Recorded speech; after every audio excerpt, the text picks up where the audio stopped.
Bueno, y estamos aquí con Robert Martínez. Muchas gracias por esta entrevista, Robert, de verdad, de corazón.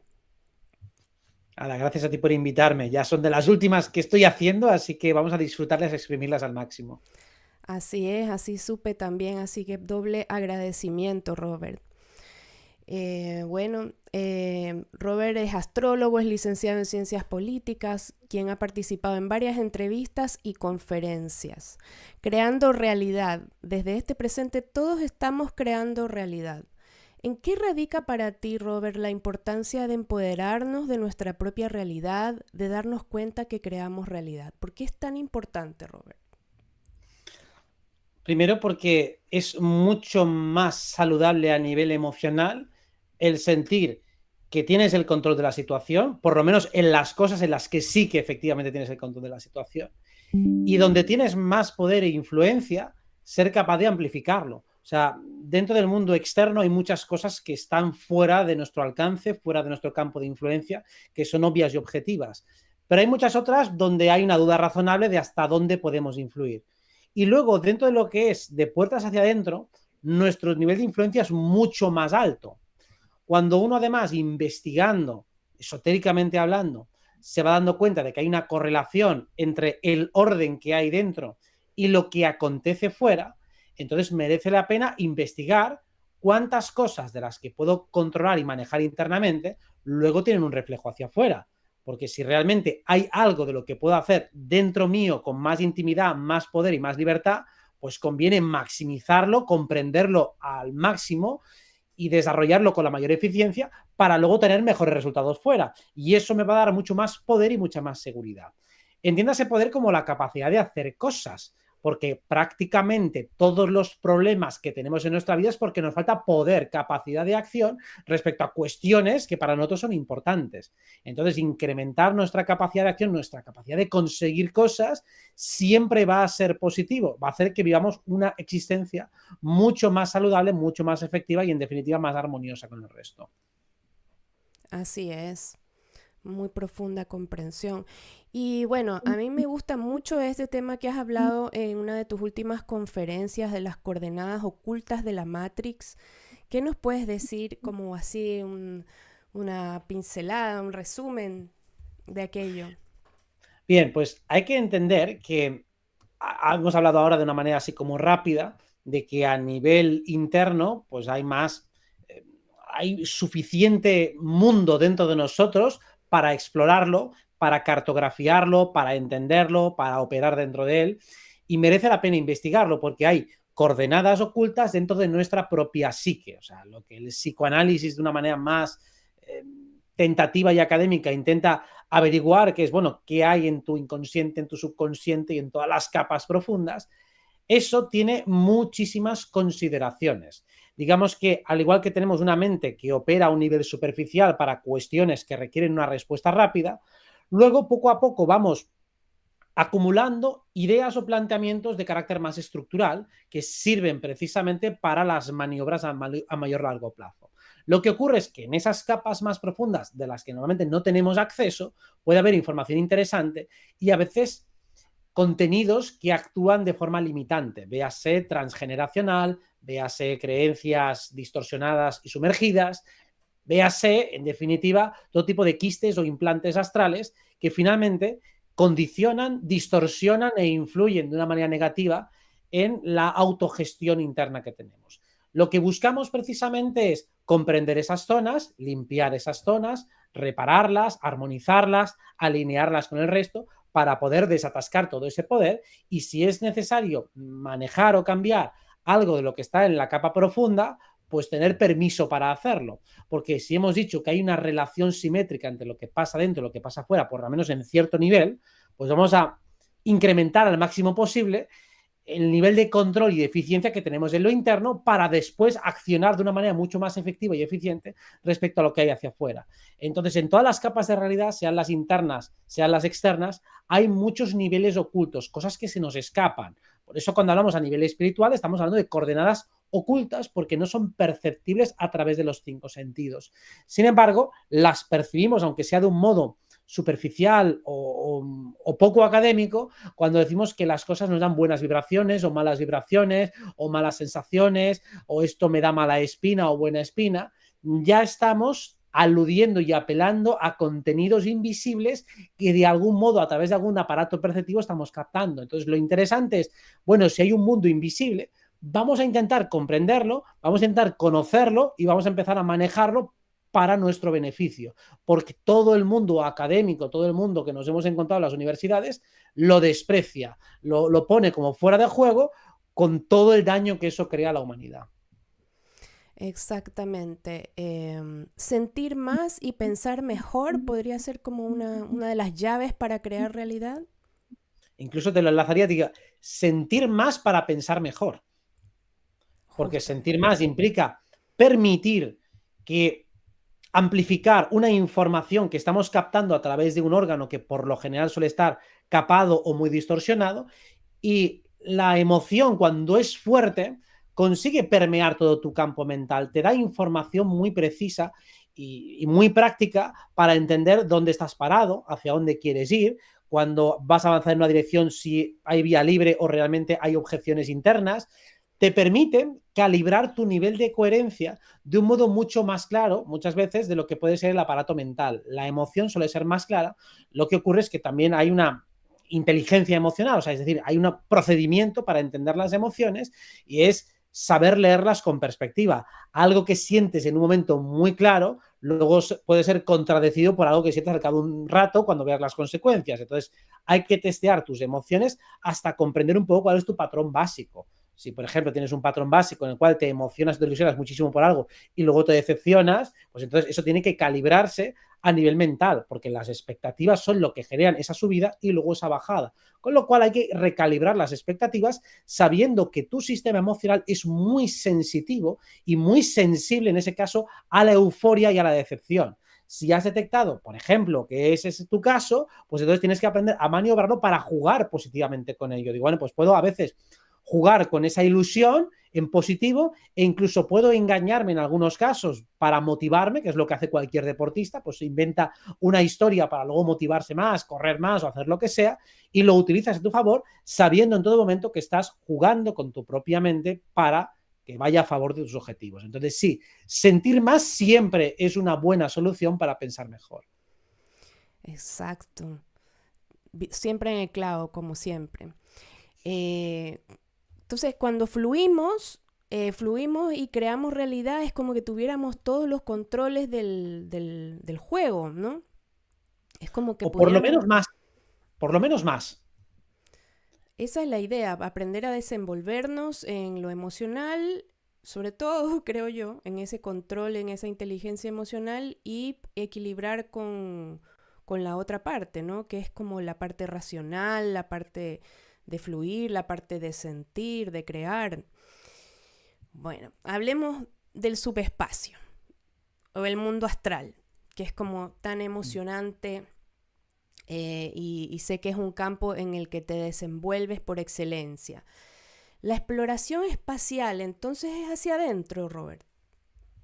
En gran parte sí, sobre todo porque hay menos límites burocráticos que en la exploración externa. Es decir, para moverte hacia otro país, pues es costoso en términos de tiempo, dinero, energía, logística. En cambio, la exploración astral es gratuita. Simplemente necesitas estar razonablemente descansado y proyectarte, o lo mismo, una proyección en imaginación que puede ser equivalente. Y lo que uno va entendiendo a medida que va haciendo exploración astral espacial, en el sentido, voy a buscar espacios, voy a buscar lugares, voy a buscar emplazamientos, es que lo que nosotros estamos captando desde el mundo astral es energía. Al igual que en este plano, en el mundo astral se hace muy notorio que estamos captando energía en cierto grado de frecuencia y vibración. Que luego esa energía la decodificamos a través de nuestro inventario personal en forma de imágenes, sonidos y sensaciones, y que lo único objetivable se podría expresar en términos energéticos, mientras que lo subjetivo es la forma final que le damos a todo eso. Todo ese añadido, todo ese barniz, se lo agregamos nosotros después a posteriori. Que esto, de alguna manera, lo que la cuántica siempre dice, que el observador influye en lo observado, en el mundo astral se hace muy evidente. Igual que también se hace en el mundo mental. Uno, por ejemplo, evoca una imagen, digo, vamos a imaginar, pues no sé, un palacio, y la imagen que cada uno se forma del palacio es muy distinta. Todo el mundo entiende más o menos lo que es un palacio. Digo, sí, pero ¿tú qué te has imaginado? Con muchas columnas, con muchas pocas columnas, con jardines, sin jardines, con mucha altura, con poca altura. Cada uno tiene su propia imagen. Entonces, si bien hay un contenido más o menos neutro, en este caso un concepto que evoca palacio, luego la forma que le damos cada uno de nosotros depende de nuestro bagaje subjetivo. Pues en el mundo astral, cuando hacemos esos viajes, nos damos cuenta de que se mezcla lo subjetivo y lo objetivo, y eso también es lo interesante. ¿Por qué? Porque lo mismo que pasa en los sueños, lo importante no es lo que descriptiva y linealmente ha pasado, sino lo que te ha hecho sentir, lo que ha detonado en ti, lo que ha movilizado en ti el sueño, es mucho más relevante que la narración lineal y descriptiva de lo que técnicamente ha pasado si te encontraste con no sé quién y te dijo no sé cuántos.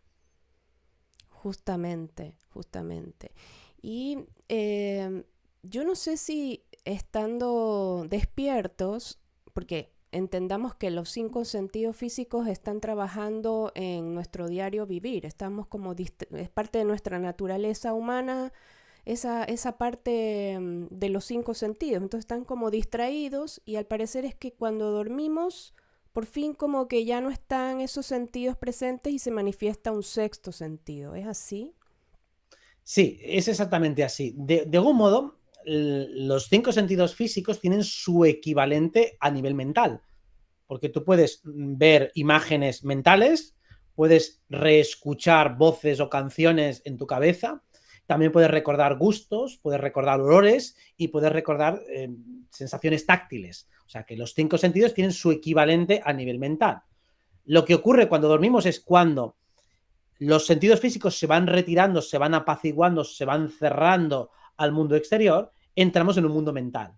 Y luego cuando el mundo mental poco a poco también se va apagando, va perdiendo esa capacidad descriptiva, entramos en ese sexto sentido o lo que vendría a ser los equivalentes 5 sentidos que tenemos en el cuerpo onírico o astral. O sea que básicamente nuestra atención va a pasar al siguiente cuerpo, entendiendo, tenemos el cuerpo físico, este se queda relajado y dormido, por lo tanto la atención pasa al cuerpo mental y cuando el cuerpo mental también se relaja, pasa la atención al cuerpo astral o cuerpo onírico. Y cuando estamos en ese cuerpo, reproducimos otros sentidos. Es fácil de entender que reproducimos otros sentidos porque cuando soñamos también vemos, también oímos y si alguien ha probado de comer en un sueño, pues también hay gusto, hay olfato y hay tacto. O sea que los 5 sentidos también se replican a nivel astral y luego si vamos a otras capas de realidad también encontraremos otras equivalencias porque cuando tienes experiencias místicas más allá del astral, también recuerdas sonidos, hay imágenes que pueden ser de luz o de oscuridad o lo que sea, pero hay algún tipo de realidad visual, realidad táctil, porque notas vibraciones e incluso también olfativa y gustativa también lo puede haber. Es decir, que esos 5 sentidos se van replicando en la mayoría de dimensiones conocidas. A lo mejor hay alguna desconocida donde no están, pero por lo menos las que he podido calibrar hay por lo menos un equivalente. Esto es frecuencial secuencial, es decir, que es como un fractal secuencial que se repite, o sea, seguramente no tenemos solamente 7 chakras o 5 sentidos, tenemos Sí. un ancho de banda que se replica. Eso es lo que parece. Es decir, bueno, sí, aparte de más chakras seguro que hay, pero consideramos casi siempre los 7 principales. Pero lo mismo, dentro de los 5 sentidos también hay como gamas, variaciones, sentidos cruzados. Las personas que tienen lo que se llama la cinestesia, pues a veces cuando alguien habla, pues también ver los colores o escuchan sonidos cuando ven imágenes. O sea que hay veces que se pueden cruzar y se pueden crear como nuevos sentidos como resultado de la combinatoria de ambos. Por ejemplo, normalmente el gusto y el olfato suelen ir bastante unidos. O sea, algo que huele mal o que no te gusta cómo huele, rara vez te va a gustar su sabor. Va a ser raro que uno no vaya unido al otro. Entonces vemos que los sentidos al mezclarse, al combinarse, también generan propiedades nuevas, con lo cual es lógico también que las habilidades se generen con la combinación de chakras, ¿no? Es decir, decimos, ¿cuál es el chakra de la empatía? Bueno, a priori dirías que es el chakra corazón, ya, pero para que haya ciertos niveles de empatía tiene que mezclarse y unirse a otros, lo mismo que la valentía. Las habilidades y competencias más importantes son complejas porque son la unión de varias capacidades. Lo mismo que las inteligencias se basan en la unión de ambos ambos hemisferios cerebrales. No hay una inteligencia solo de un hemisferio, sino que tiene que haber cierta combinatoria entre dos para que se den esas habilidades complejas a las que llamamos cualidades, o en ese caso percepciones sensoriales, que es, como tú dices, se van fractalizando secuencialmente en todas las dimensiones conocidas. Wow. Entonces, claro, si hablamos de exploración espacial, por supuesto, es mucho más interesante respecto de hacia el interior. Y astrológicamente, ¿cómo es el panorama, así como cambiando un poco de tema, de este ascensionismo? Ascensionismo te refieres al ascensionismo espiritual, te refieres, ¿no? A la... Según mi pensar, creo que es inevitable que, digamos que ascendamos. Ahora, ¿de qué forma? No lo sé, pero creo que es algo progresivo, algo paulatino. Entonces, sería muy interesante poder comprender, por lo menos astrológicamente proyectado de aquí a unos 5 años más, cómo se ve ese panorama.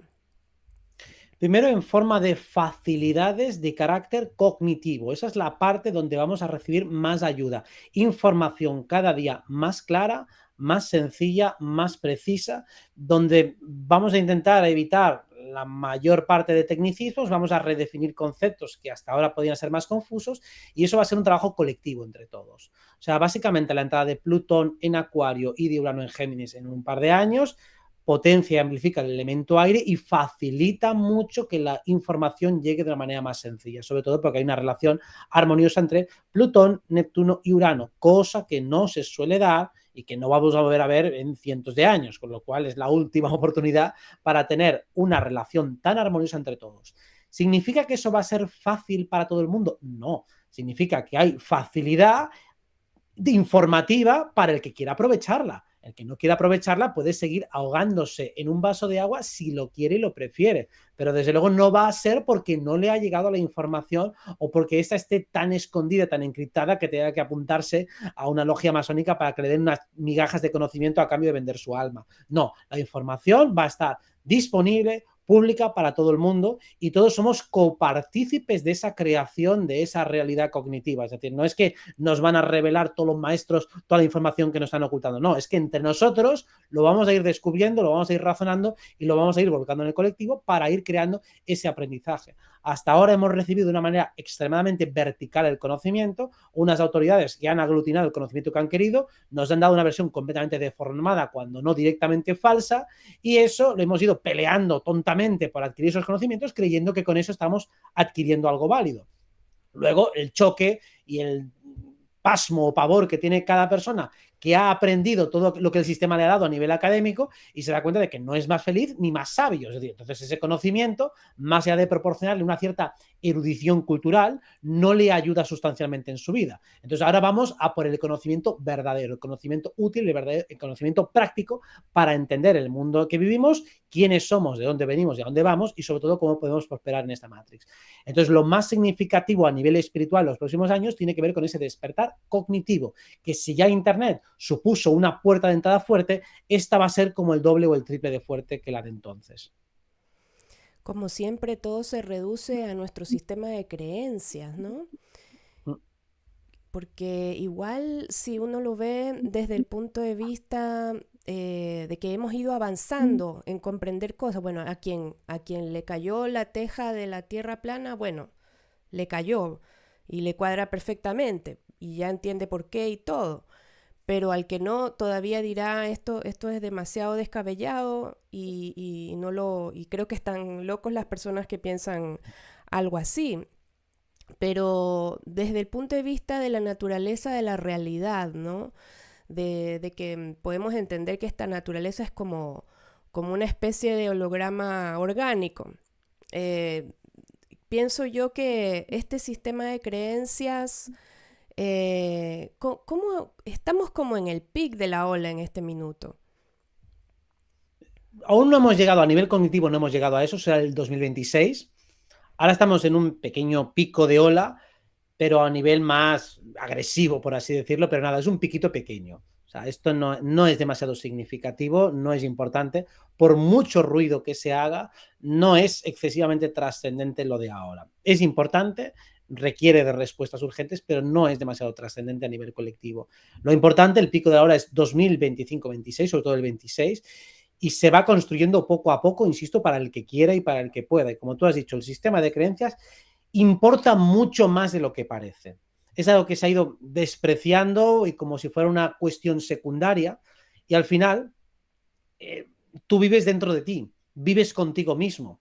Y si tu mente no es capaz de ordenar bien la información, de encajarla de un modo positivo y constructivo, tú mismo te vas a hacer daño con información que a otro esa misma información le hace bien o puede maniobrarla o jugarla de otra manera.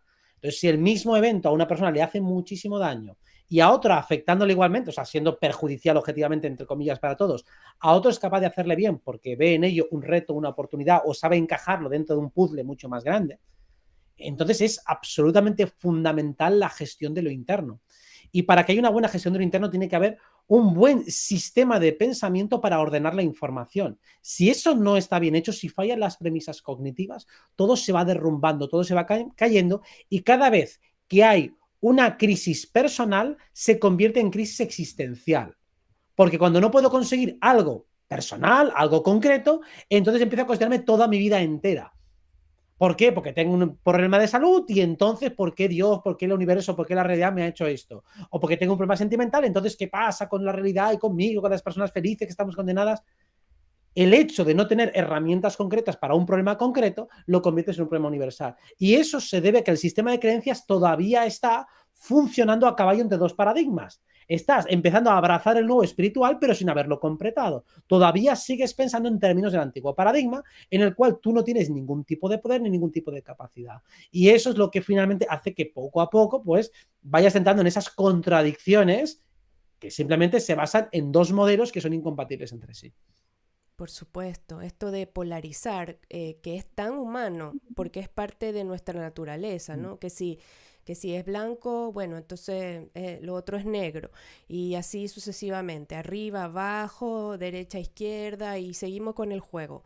Entonces al final es como que no se logra ese contrapeso, ese punto medio, ¿no? De las cosas, ¿no? Esa parte sensata, serena, tranquila, en donde logramos racionalizar mejor desde un punto de vista también práctico, si se quiere decir. Sí, claro, comprender, como tú dices, los diferentes polos es natural, pero claro, tienes que comprenderlos, tienes que jugarlos, tienes que estar en ellos para luego saber ponderarlo y saber medirlo. Cuando uno dice, bueno, pero ¿qué es mejor? Apostar más por la libertad y el riesgo o por la seguridad y el confort?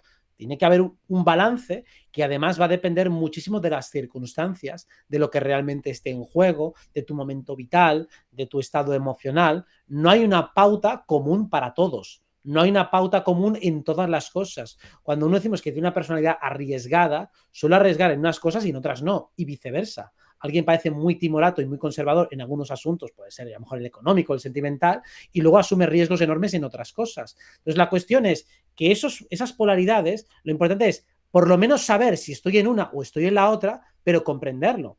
Cuando nosotros hablamos de la problemática del radicalismo, del fanatismo, es de aquel que no es consciente de estar en una polaridad, que no es consciente de estar habitando un extremo, de que cree que está en el centro o de que lo que hace es la única opción saludable o la única opción razonable.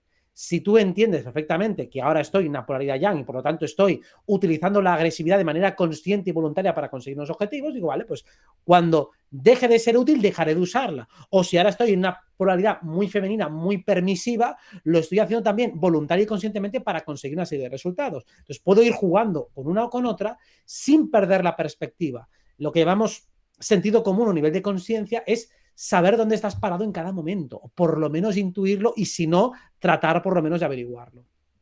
Exactamente. Saber en dónde estás parado en medio de cualquier situación, ¿no? Entender que esto de crear realidad tiene que ver con algo que ya venimos sembrando, ¿no? Entonces después, porque siempre vemos es como la consecuencia, ¿no? Pero no vemos como la causa, ¿no?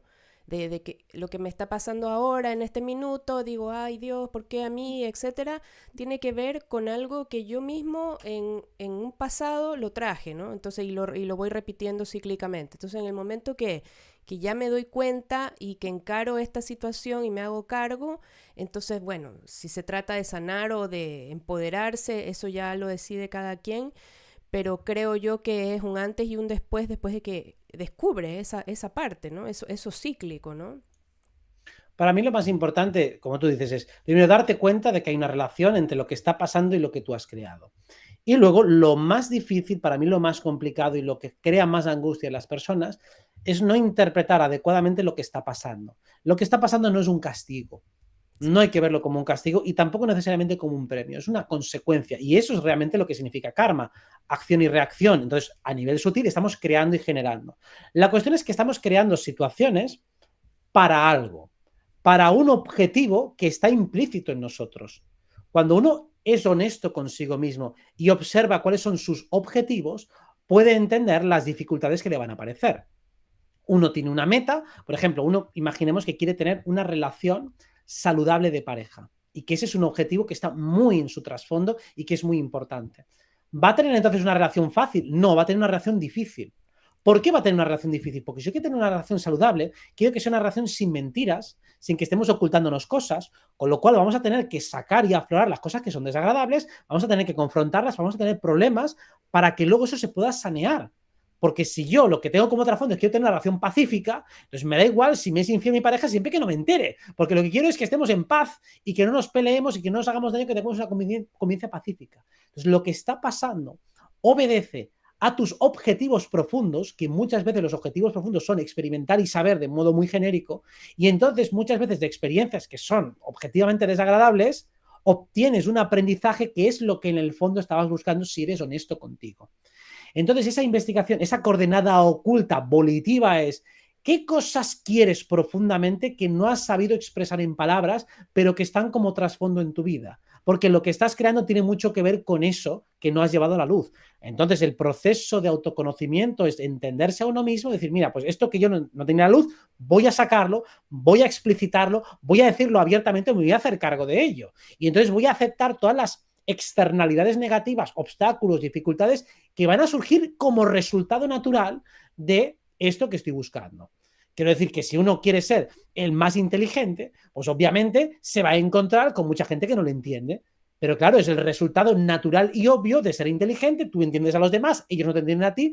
Te tienes que aguantar. Tú no quisiste ser el más querido o el más comprendido, quisiste ser el más inteligente. Entonces, la consecuencia natural es que entonces te sientas incomprendido por los demás y que no te entiendo, no te sigo. Digo, pues te aguantas.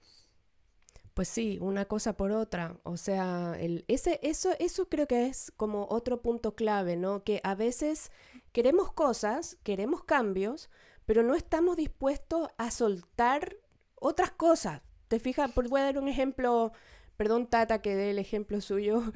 Tiene un auto ahí que no lo ha vendido en mucho tiempo y, y podría venderlo y porque tiene otro.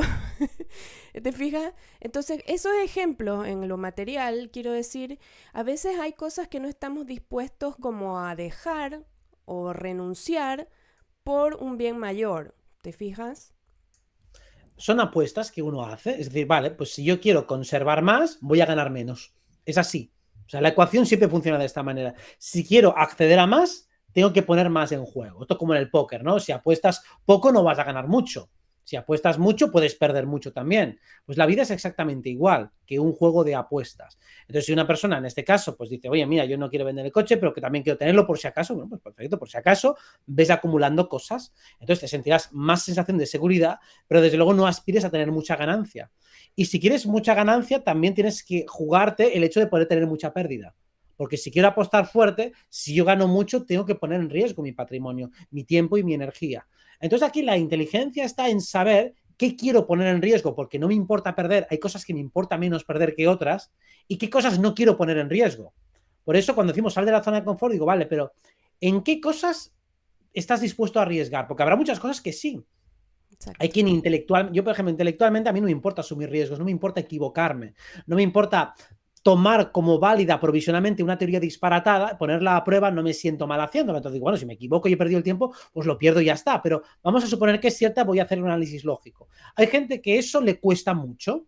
que no, que directamente no aumenta y ya no hace ni el esfuerzo cognitivo. Pues entonces, esa persona intelectualmente no va a asumir riesgos, pero a lo mejor asume riesgos muchísimos que yo no voy a asumir en mi vida. Hay gente que dice, bueno, pues yo he cambiado de país 3 veces y he asumido el riesgo de cambiar de idioma, cambiar de cultura, de no tener trabajo. Bueno, pues si uno está dispuesto a asumir esos riesgos, le resulta fácil porque le compensa, porque le motiva, porque le gusta y porque es un placer, aunque hay un riesgo objetivo, para él no lo es porque está dispuesto a pagar el precio. Pues Exacto, entonces, cada uno que comprenda en qué cosas es más valiente y en cosas es menos, y no te fuerces a ser valiente en cosas que a lo mejor pues no te nace porque eres conservador y ya está.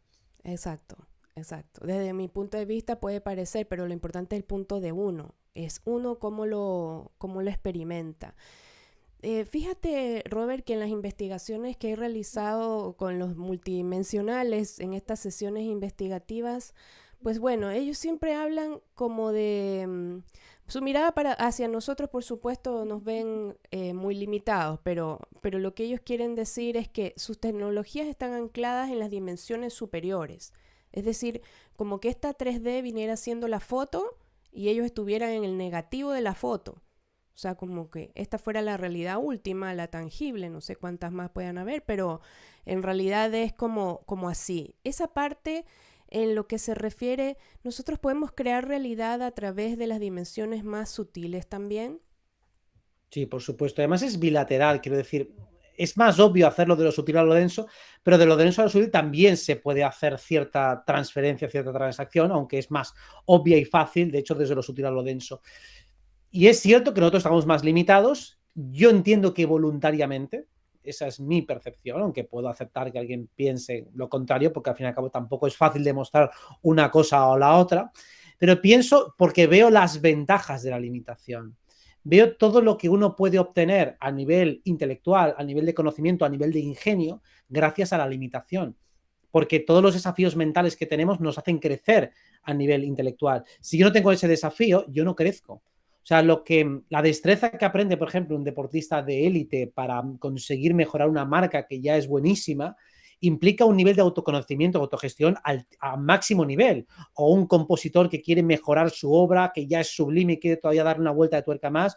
O cuando tienes un desafío social muy complicado, alguien que no te escucha y cómo consigo llegar, por ejemplo, las personas que trabajan con gente que tiene discapacidades auditivas o cognitivas, la inteligencia que desarrollan a nivel comunicativo para hacerse entender con alguien que tiene un grave déficit a nivel de comprensión es brutal, es increíble. Y ese esfuerzo, los multidimensionales, como les has llamado, no suelen hacerlo, porque no tienen la necesidad de hacerlo, porque como no se encuentran en esa limitación, no pueden darte respuestas a esas cuestiones. De hecho, algo que siempre entre comillas, les digo que no hacen muy bien, es no soléis adecuar el lenguaje al ser humano. Ujú, O sea, explicáis las cosas a vuestra manera, pero no hacéis el esfuerzo empático por entender el ser humano, que yo entiendo ujú. que debe ser difícil. Entonces, a veces hablan con un paternalismo, con una superioridad moral, como si fuera muy fácil desde el nivel energético. Digo, bueno, pero es que encarnativamente, con una energía mucho más pesada, mucho más densa, mucho más limitada, es mucho más difícil. Es fácil decir, mira, no entres en el conflicto, no lo alimentes y tal. Digo, ya, pero es que no es tan sencillo ignorarlo y ya está. A veces con ignorarlo digo, mira, no me meto con nadie ya, pero se meten conmigo igualmente. Como a todo el mundo le ha pasado eso 1000 veces, ya ha visto que no es tan sencillo como mirar para otro lado. Por lo tanto, esas fórmulas que nos dan, que son funcionales a un nivel energético donde todo se manifiesta a supervelocidad, no son aplicables aquí. No. En el astral, es verdad, cuando trabajamos a un nivel de mayor velocidad, tú no haces caso a lo malo y al momento que se disuelve y se deshace. Pero aquí no, aquí tarda mucho en que eso se manifieste, con lo cual no vale esa técnica o esa pauta, por lo menos a corto plazo y con urgencia, sino que hay que utilizar otras maniobras más de aquí abajo y eso es lo que creo que es lo interesante de este plano, el ingenio que desarrollamos ante esta limitación. De seguro para eso venimos, porque si no, como que no tendría mucho sentido, creo yo, digo yo. Pero Lo mismo fíjate pienso. que este concepto burbuja de dilación, supuestamente vivimos como el experimento del vaso, que uno pone el vaso dado vuelta y lo llena todo un recipiente con agua. Eso es más o menos lo que me explicaron, que vivimos como en una realidad así, como adentro del vaso, o sea, que habría agua por todos lados. ¿Esto de aquí a ti te resuena o suena muy disparatado? como si fuera lo de la cúpula y el domo y las aguas de arriba. Eh, Tiene todo el sentido que sea así, porque en todas las formas de vida conocidas, incluso la gestación, siempre se crea en un terreno o líquido acuoso, siempre se crea en un lugar cerrado, que es donde se dan las condiciones de vida para que algo funcione y prospere. Por lo tanto, tiene bastante sentido que ese sea un lugar cerrado, con una cúpula o con algún tipo de recipiente. Pensar que estamos en un espacio abierto no encaja realmente con la práctica. O sea, da la sensación eso, que estamos en un mundo holográfico, de espejos, o sea, no tendría tampoco ninguna explicación las sincronicidades, la simetría entre lo dentro y lo de afuera, desde un cosmos, desde un universo hecho o constituido únicamente por materia como elemento fundamental.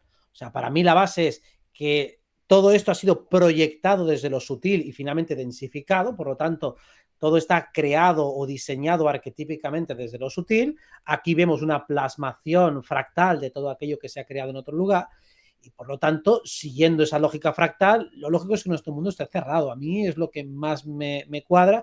Incluso cuando vemos lo de las estrellas, el sol y la luna en el espejo, perdón, en el cielo, sabemos que hay un montón de reflejos, imágenes invertidas, al igual que cuando proyectamos objetos en el agua, que se ven deformados y se ven con ciertas distorsiones, pues exactamente lo mismo va a ser con los astros y con todo lo que vemos, con lo cual esa imagen del agua de arriba a mí me encaja muy bien. sí. Aparentemente lo único aporte que yo he logrado así como hallazgo es que nos dicen que ellos no sobreviven, ellos prosperan, ¿Quiénes son ellos? los multidimensionales. Ah, Llámense lemurianos, llámense Urma, bueno, son, bueno, que que viven con un mayor nivel de calidad de vida. exacto, como que hubiera que cambiar ese paradigma como de survivor, como de sobrevivir y como que entrar en esa otra situación más bien de prosperar, de crear, de autorrealización, como que ese sería como la visión de la nueva era. Yo entiendo que ya mucha gente está en esa visión. Es decir, me parece a mí cuando normalmente nos llegan mensajes bastante genéricos y universales a nivel de canalización, lo hacen para el grueso de la población que realmente vive de acuerdo a un paradigma de supervivencia. O sea, no para el que ya está más o menos acostumbrado a leer ese tipo de mensajes, creo que no es para ellos, para el que ya Exacto. está prosperando, ya está creando y ya por lo menos sabe, ha entendido que aquí no viene simplemente a ganar dinero y ya está. O sea, es decir, que ya se ha dado cuenta de que, porque si hubiera querido ganar más dinero, habría aceptado trabajos más inmorales, por ejemplo, para obtener dinero más rápido y no lo ha hecho. Con lo cual, el dinero no está en la parte superior de la escala de valores. Exacto. Si uno entiende eso, puede comprender también las decisiones que ha ido tomando a lo largo de su vida. O sea, que no crea o sienta que el dinero es más importante porque en la práctica no ha sido así. Entonces, eso es salir del modo supervivencia. No puedo vivir como si estuviera sobreviviendo y luchando contra todos cuando realmente mis acciones no denotan eso. Denotan otro sistema de valores que no he decodificado. Cuando uno observa sus acciones a posteriori se da cuenta de que siempre ha priorizado casi siempre los mismos valores sobre otros. A uno la dignidad personal, otro la justicia, otro la libertad, otro el hacer lo que yo sienta en cada momento, otro el aprendizaje. Bueno, pues esos son tus valores. Entonces, una vez que comprendes cuáles son tus valores, es decir, lo que tú valoras por encima de la segunda cosa y de la tercera, entonces digo, vale, pues voy a ser consecuente de verdad con eso para entender cuál es mi propósito de vida. Entonces, claro, el paradigma de supervivencia es como una idea implantada que parece que vengo aquí a sobrevivir, es una idea que me han inculcado, pero que realmente no estoy respetando. Exacto, ¿no? Porque es como esto de entrar en este punto, no sé, yo lo veo como que todos los puntos de vista son hermanables, porque claro, la realidad absoluta es un terreno en expansión al que no podremos llegar así como así. Entonces puede ser que lo que una teoría dice, la otra teoría dice, sí, en algún punto sí tiene algo de verdad, pero es como un fragmento. Bueno, cuando hablamos de teorías y de imágenes de la realidad, hablamos de sujetos que se colocan en un lugar y ven el mundo desde un ángulo determinado. Y cuando hablamos de la realidad pura y dura, ya no tiene que haber sujeto. Por eso la Vedanta Advaita y las otras tradiciones dicen que la única verdad es cuando ya no hay sujeto, porque ahí ya no hay discusión. Eso sí que se puede decir que es la verdad, porque ya no hay un sujeto polarizado que observa y por lo tanto juzga y evalúa desde su aparato sensitivo, sino que hay una realidad única en la que no hay sujeto para evaluar. Entonces eso es lo más parecido a lo llamado realidad objetiva o realidad intersubjetiva o realidad final, y por eso Vedanta Advaita creo que significa literalmente la verdad última o el camino último o algo así. Pero claro, dentro del mundo dual, pues siempre va a haber verdades más aproximadas o menos aproximadas, pero desde luego no verdades definitivas y absolutas. Entonces, claro, si nosotros queremos crear realidad, pues tenemos que darnos cuenta de esa parte, ¿no? Que mencionaste respecto de que estamos adentro del juego. Somos, ser o no ser no sería, pues porque estás. Está. Entonces es un hecho. Y entonces, si está la persona, pues una vez que decidimos prosperar, creo que las cosas llegan por añadidura. Me imagino, o sea, es lo que yo he podido comprobar, pero por supuesto he renunciado a muchas cosas para yo poder crear realidad. Pero realidad desde el punto de vista que a mí me acomoda, porque puede ser que la realidad que a mí me acomoda no le acomode a otra persona, ¿te fijas? Claro, es eso, cuando tú como sujeto decides crear una realidad en un sentido determinado, puede colisionar con las realidades de otros y por lo tanto ese es un obstáculo que hemos dicho predecible. Por ejemplo, si tú adquieres una mayor prosperidad, digamos, económica, pues a otro que también quiere esa prosperidad económica y que es competitivo y además tiene un poco de mala hazaña, pues va a venir a por ti. Y digo, bueno, yo no le he dicho nada, digo, ya, pero tú tienes algo que él quiere y por lo tanto va a entrar en competición. Por eso la competición puede ser unidireccional y puede venir de alguien que quiere lo que tú tienes. Por eso mucha gente protesta porque le tienen envidia. Digo, bueno, si te tienen envidia es que tienes algo valioso para otro. Puede Exacto. ser que ni tú mismo lo valores, pero el otro lo valora. Y el otro además piensa que la mejor manera de obtenerlo es que tú lo pierdas o que tú no lo disfrutes para entonces conseguir igualarse contigo. Eso es algo que va implícito en la experiencia en este plano. Que va a haber personas que van a tratar de sabotearte quieras o no. Eso no es evitable. Eso forma parte del juego. La única manera de que nadie te moleste es aíslate completamente de la realidad, aíslate completamente del mundo y nadie te molesta. Entonces pierdes las desventajas, pero también las ventajas. Claro. O lo uno o lo otro. Lo que no puedo es tenerlo absolutamente todo a mi gusto, porque además es que ni siquiera querrías, ni siquiera también podrías valorarlo. Entonces, cuando uno decide crecer en una línea, en un camino, estás en un campo energético compartido donde otros quieren ese espacio que tú estás consiguiendo crear para ti, otro también lo quiere. Y otro te lo quiere robar, y otro lo quiere para él. Entonces vas a tener conflicto. Entonces, cuando uno empieza a crear realidad propia de manera consciente y voluntaria, se va a encontrar dificultades. La buena noticia es que las dificultades ya las tenías antes. O sea, es que no es que tu vida haya Pues sido sí. un camino de rosas hasta ahora, ya tenías complicaciones. Ahora simplemente vas a ver muy claro que te las has creado tú. No porque tú quisieras sufrir, sino porque estás creando algo que otro también quiere y que quiere evitarte. O incluso para conseguir lo que quieres, necesitas esa experiencia, porque si lo que estás, por ejemplo, buscando es una maestría o un conocimiento, necesitas un conocimiento que te rete para poder afianzarlo. Si uno, por ejemplo, quiere adquirir mayor seguridad en sí mismo, la seguridad necesita contrastarse con la inseguridad. Si yo no me siento inseguro y no aprendo a gestionarme cuando me siento inseguro, ¿cómo voy a sostener luego una seguridad en mí mismo?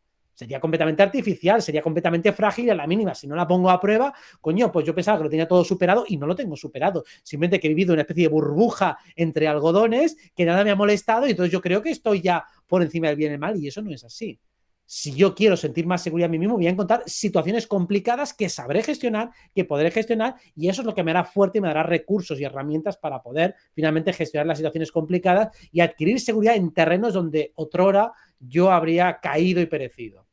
Usar la esponja a favor. Correcto. Porque igual se necesita la esponja, el globo ahí para sobrevivir de afuera.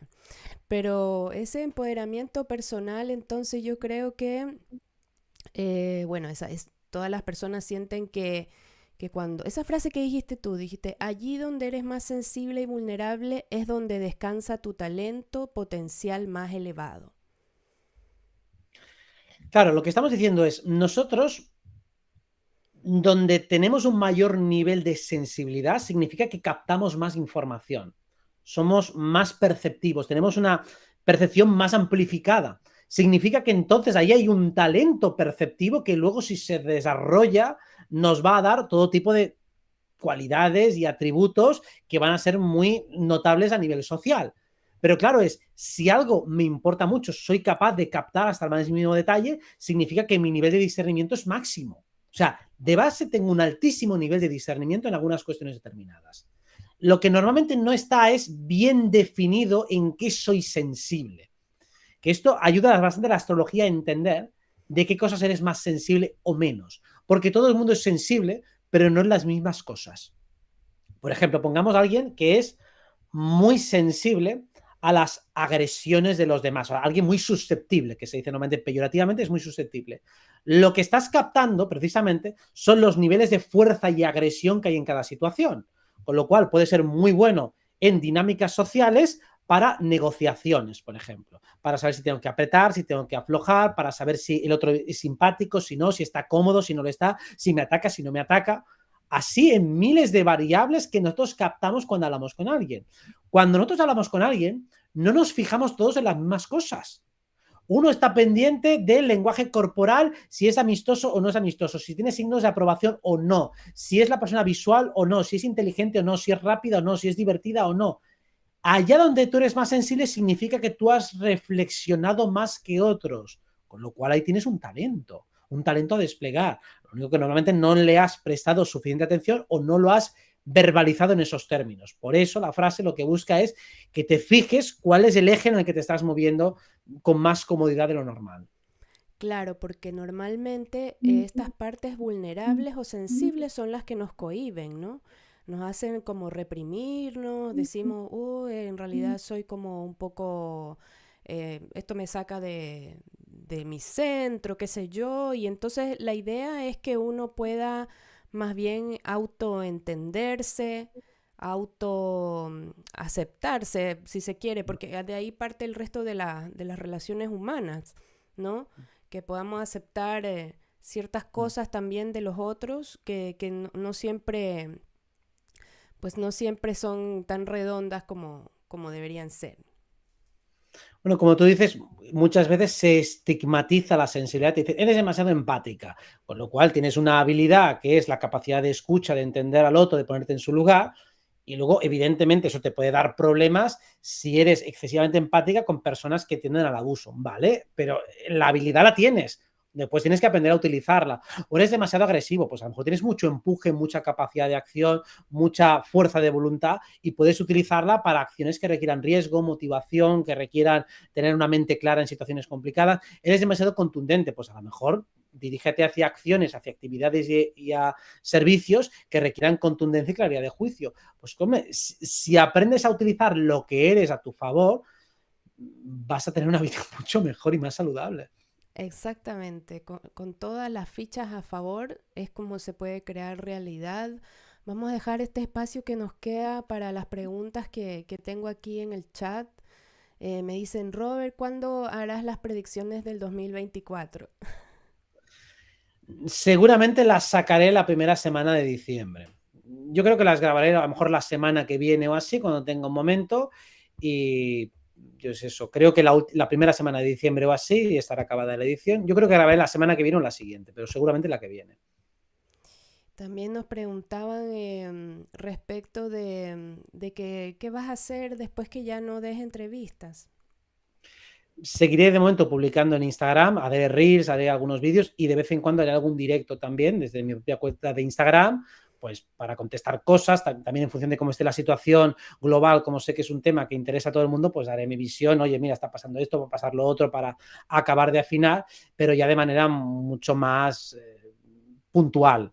Incluso, bueno, a ver, aún tengo 4 entrevistas pactadas de 2024 que las pacté ya hace, bueno, desde hace 6 meses. Entonces esas las voy a hacer y habrá más o menos una al mes, pero seguiré haciendo cosas, por supuesto, a nivel de redes, seguiré publicando, solo que ya este formato de entrevista casi diaria ya es ya he hecho suficientes.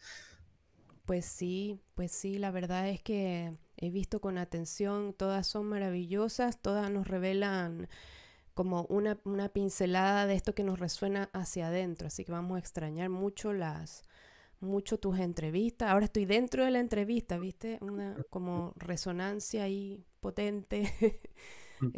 Muchas gracias por esta entrevista, pero antes de cerrarla, me gustaría preguntarte algo. ¿Tú crees en esto que en algún libro, en alguna referencia, dice que también es un tema cíclico esto de que llegamos a la ascensión, después vienen unos años de oscuridad y así, por ejemplo, cada 26.000 años y sucesivamente cuando llegamos al centro de la galaxia con este sol central? ¿Tú crees en esa teoría? Más o menos cuadra bastante con las eras astrológicas.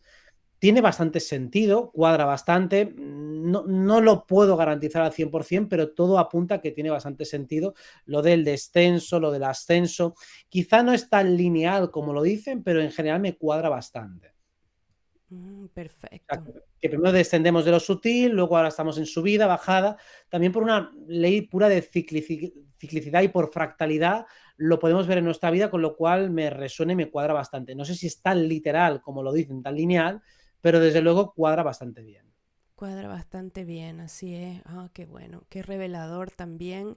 Y por otra parte, bueno, creo yo que esto de despertar, que podría ser también iluminarse, como que cuadra también con lo que han predicho algunas creencias de Oriente, pero como por supuesto hay ciertas partes de los libros que son bastante trágicas, habría que omitirlas, pero fuera de eso, esta representación de lo en la parte humana que nos toca vivir, siempre creo yo que esto de que hemos descubierto, ¿no? De que existe una resonancia en cada cosa, de que existe una fractalidad, de que todo es frecuencial, nos lleva a algo básico, que es que como vibramos, vivimos. Claro, y no es fácil de entender eso, pero si lo pensamos a un puro nivel emocional, las emociones parecen vibraciones dentro de nuestro cuerpo. Parece como una caja de resonancia y cada uno siente más en una parte del cuerpo en otra, a veces más en la cabeza, más en las sienes, en el entrecejo, a veces por las mejillas, por el cuello, pero en definitiva se parece mucho a una caja de resonancia que va vibrando. Y desde luego, tal y como vives dentro, tiene mucho que ver con cómo estás vibrando, con cómo está rebotando la información dentro de ti. Esto me ha sentado como una puñalada, es muy gráfico, es decir, la vibración que me genera parece una punzada. Pues tal y como vibramos es como sentimos, y tal y como sentimos en gran parte es tal y como vivimos. Porque uno puede tener una situación envidiable a nivel externo, pero si lo vive como un infierno, pues no va a ser tan envidiable, porque esa persona dentro de sí mismo está viviendo algo desolador. Y al revés, alguien puede tener una situación objetivamente difícil y complicada, pero si la vive bien y con alegría, entonces se vuelve envidiable a nivel interno por cómo lo está gestionando y cómo lo está disfrutando. Por lo tanto, sí, tal y como vibramos es tal y como vivimos, no tal y como es nuestra vida, que influyen más variables, no solo la vibración, aunque la vibración es importante, pero desde luego tal y como vibramos es tal y como vivimos.